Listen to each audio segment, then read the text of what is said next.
Анаэробты және аэробты тыныс алу. Оттек болмайтын ортада тіршілік етіп, дамитын организмдердің тыныс алуы. Анаэробты. Бұлшықет жұмыс істеген кезде оттектің жетіспеушілігі. Бұлшықеттің қажуы. Бұлшықет қажуының себептері. Оттектің жетіспеушілігі, оттек жетіспегеннен сүт қышқылының жинақталуы, сіңірдің созылуы.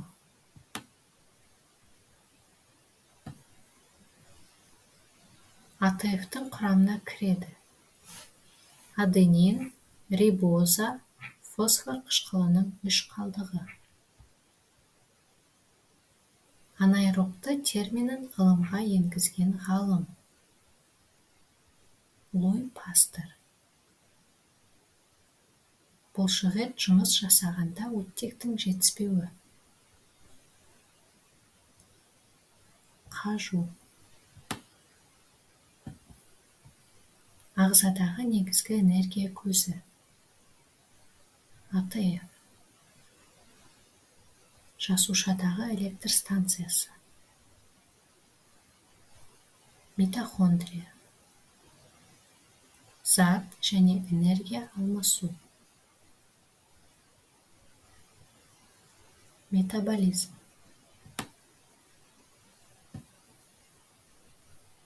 Энергияны бөліп шығарады. Катаболизм.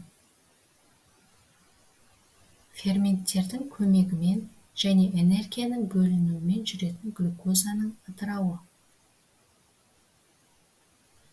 Гликолиз.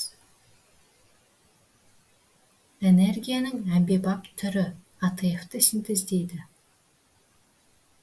Митохондрия. Пластикалық алмасу. Анаболизм. Энергетикалық алмасу.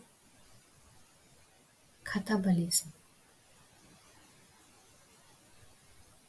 Энергетикалық алмасудың кезеңдері.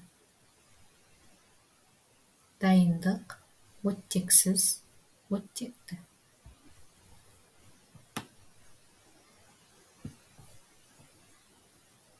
Митохондрия терминін ғылымға енгізген ғалым: Карл Бенда. Митохондрияға тән сипаттама: сыртқы мембранасы тегіс, ішкі мембранасы қатпарлы, мембрана аралық кеңістік бар.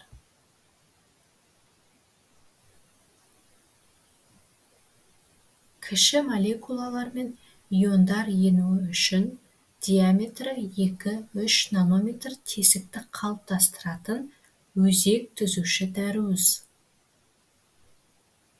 Порин. Митохондриялардағы тарақ тәрізді қатпар. Кристалл.